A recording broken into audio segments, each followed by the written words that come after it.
तो यार इस साल की last Disney plus series Hawkeye का फर्स्ट ऑफिशियल ट्रेलर आ चुका है। जहां ब्लैक विडो के फैंस को एक मूवी मिली, वहीं हॉकाई के फैंस को सीरीज से काम चलाना होगा। लेकिन यार मेरी मानो तो ये सही है। ये भले ही सीरीज हो, लेकिन इससे ये तो कंफर्म है कि इसका रन टाइम मूवी से तो ज्यादा ही होगा।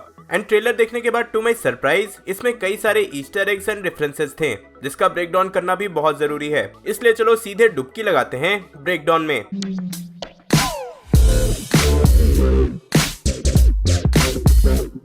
पूरा ट्रेलर देख के ही पता चलता है कि ये सीरीज क्रिसमस थीम्ड होने वाली है। भाई यहाँ जो सॉन्ग यूज किया गया है, it's the most wonderful time of the year, भाई एंडी विलियम्स, वो भी क्रिसमस का सॉन्ग है। साथ ही इससे टाइमलाइन भी पता चल जाता है कि यार ऑब्वियसली ये विंटर्स के टाइम का होगा, विच मीन्स कि एटलीस्ट एंड गेम के 4-5 मंथ के बाद। चलो अब शॉट बाय शॉट आते हैं। तो फर्स्ट शॉट से ही लोकेशन रिवील हो जाती है कि ये न्यूयॉर्क है। हम यहाँ एम्पायर स्टेट बिल्डिंग को देखते हैं, जो कि न्यूयॉर्क में ही है। वैसे आपने नोटिस भी किया होगा कि मोस्ट ऑफ द ट्रेलर्स जो होते हैं उसके फर्स्ट शॉट में लोकेशन को रिवील किया जाता है, पॉपुलर बिल्डिंग्स या ब्रिज को दिखा के।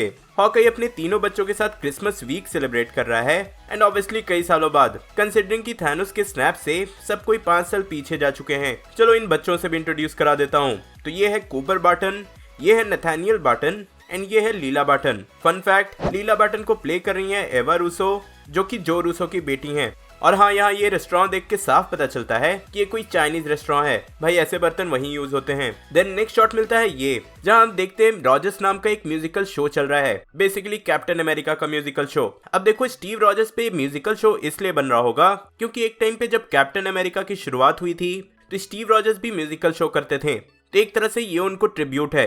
अब यहाँ ध्यान दोगे तो क्लियरली लिखा है a timeless story of timeless hero.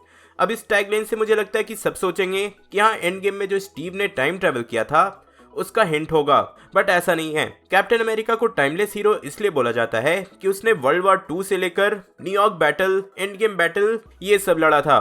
Basically उसकी ओरिजिन स्टोरी के चलते कैप्टन को ये टाइटल मिला था। And falcon in the winter soldier में जब कैप्टन को मेंशन किया गया था, तो वहां से मुझे तो नहीं लगता कि किसी को भी स्टीव की स्टोरी पता होगी कि एंड गेम के बैटल के बाद उसने टाइम ट्रैवल किया था। वैसे इसी म्यूजिकल शो का एक ग्लिम्स भी हमें आगे ट्रेलर में मिला, जहां captain, Thor, Loki, Chitauri army, Hawkeye, iron man, black widow, हम इन सबको देख सकते हैं। अब यहाँ पे कुछ कैरेक्टर्स के लिए मैं श्योर नहीं हूँ, जैसे कि ये हो सकता है फिल कॉल्सन हो, ये निक फ्यूरी हो सकता है, और ये ग्रीन वाला बंदा हल्क हो सकता है। आगे बढ़े तो हम देखते हैं कि टीवी पे एक न्यूज चल रही है कि भाई रॉनिन का रिटर्न हो चुका है। अब अगर आपको याद नहीं तो बता दूं कि इन्फिनिटी वॉर में जब थैनोस के स्नैप से क्लिंट की पूरी फैमिली डस्ट हो गई थी, तो उसने रॉनिन का टाइटल लिया था और कई सारे अंडरवर्ल्ड एंड माफिया के लोगों को मारा था। बेसिकली ये उसका रिवेंज लेने का तरीका था। तो ऑब्वियसली यहाँ पर देख के ऐसा लग रहा है कि किसी और ने उसका टाइटल ले लिया है, एंड वही कर रहा है जो कि इन्फिनिटी वॉर के बाद हॉकाई कर रहा था। यहीं पे क्लिंट अपने बच्चों को सेफ लोकेशन पे भेजता है, एंड ऑब्वियसली न्यू रॉनिन के पीछे निकल जाता है। अब यहाँ नोटिस करने वाली बात यह है कि क्लिंट ने इस सीन में ईयरपीस पहना हुआ है, और ऐसे ही ईयरपीस जनरली अवेंजर्स अपने मिशन के लिए पहनते थे। फॉर एग्जाम्पल सबसे ज्यादा हमने कैप्टन अमेरिका को ऐसे ईयरपीस का यूज करते देखा है। सिंस कैप्टन अमेरिका अवेंजर्स का लीडर था, तो ऑब्वियस है कि ईयरपीस के हेल्प से वो अपने टीम को डायरेक्शन देता होगा। तो हाँ, इससे फाइनली ये कंफर्म होता है कि again Hawkeye is on a mission, और वो अकेला नहीं है। भाई वो अकेला होता तो ईयरपीस क्यों ही यूज करता, मे बी गाना सुन रहा हो। आगे वही न्यू रॉनिन कुछ लोगों की धुलाई करते रहती है, एंड क्लिंट वहां पहुंचकर उसको अनमास्क कर देता है, और रिवील होता है कि ये केट बिशॉप है। कॉमिक्स में केट बिशॉप यंग अवेंजर्स का पार्ट रहती है, एंड लेटर हॉकाई का टाइटल लेती है, और उसके यहाँ सरप्राइज होने से पता चलता है कि वो उसकी फैन है। बट हाँ, यहाँ पे रॉनिन का टाइटल लेना मेरे अकॉर्डिंग बस कोइंसिडेंस होगा, क्योंकि किसी को नहीं पता था एक्सेप्ट नताशा कि हॉकाई ने रॉनिन का टाइटल लिया था। केट बिशॉप बोलती है कि कुछ लोग उसे वर्ल्ड का ग्रेटेस्ट आर्चर बोलते हैं, एंड क्लिंट यहाँ पे बोलता है कि क्या तुम उन कुछ लोगों में से एक हो। बेसिकली एक तरह से क्लिंट उसका मजाक उड़ा रहा है, खिंचाई कर रहा है। एंड ट्रेलर के कई शॉट में हमने देखा भी कि कैसे केट बिशॉप अभी भी बस बिगिनर है, एंड हॉकाई के आगे कुछ भी नहीं है। देन हम क्लिंट को उसकी वाइफ से बात करते देखते हैं। वो बोलता है कि 1-2 दिन में वो आ जाएगा। यहाँ पर मेरा गेस है कि हॉकाई ने वैसे तो रिटायरमेंट ले ली है, मतलब कि वो अब किसी डेंजरस मिशन पे नहीं जाता, पर यहाँ पे मे बी वो केट की हेल्प करने के लिए रुक गया हो, उसको ट्रेन करने के लिए रुक गया हो। एंड ऑब्वियसली क्रिसमस आने वाला है, तो ये सब बातें वो अपने घर पे तो नहीं बता सकता। अब आते हैं ये लोग, जिनसे कि ट्रेलर में कई जगह केट एंड क्लिंट लड़ते दिखे हैं। एंड पीछे ध्यान दोगे तो यहाँ एक ट्रैक सूट का शॉप है, एंड यहीं से मेरा गेस है कि ये कॉमिक्स से ट्रैक सूट माफिया हो सकता है। वैसे कॉमिक्स में हॉकाई ने इनको ट्रैक सूट ड्रैकुला का नाम दिया था, सिंस ये मोस्टली रात में एक्टिव होते थे।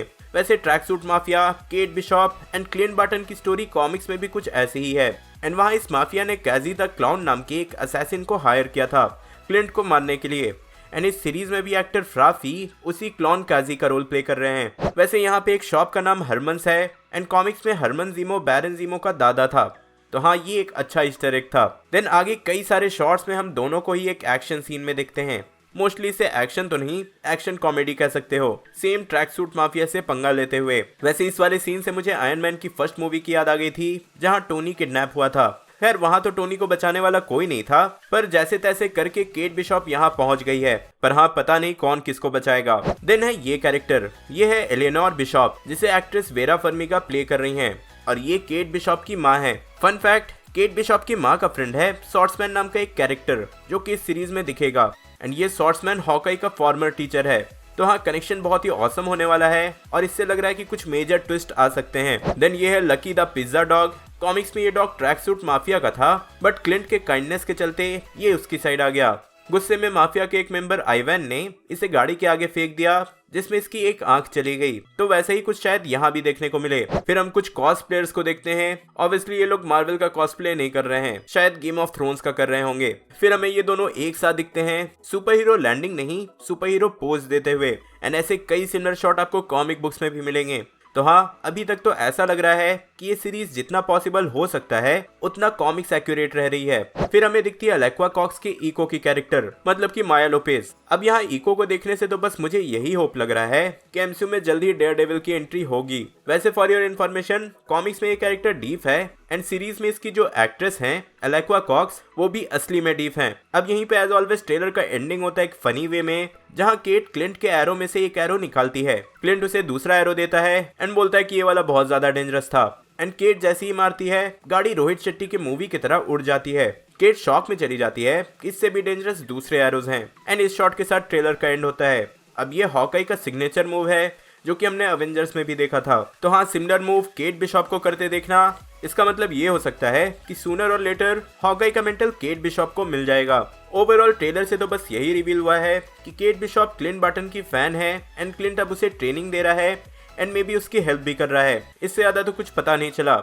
हाँ ट्रैक सूट माफिया के बारे में भी थोड़े डिटेल्स मिले हैं, तो मेरे अकॉर्डिंग तो ये परफेक्ट ट्रेलर था जो कि कुछ रिवील भी नहीं करती एंड हाइप भी प्रॉपर क्रिएट करती है। आपको ट्रेलर कैसा लगा जरूर बताना। साथ ही मेरा ब्रेकडाउन पसंद आया होगा तो लाइक करना, शेयर करना एंड एज ऑलवेज ऐसी और भी कई सारे ऑसम कंटेंट के लिए चैनल को सब्सक्राइब कर लेना। नो वे होम का ब्रेकडाउन देखने के लिए ऊपर वाली वीडियो देखें एंड मैट्रिक्स रिवॉल्यूशंस के लिए नीचे वाली। मैं जल्दी और नए वीडियो लेकर आऊंगा। टिल देन बी देसी बी नर्ड।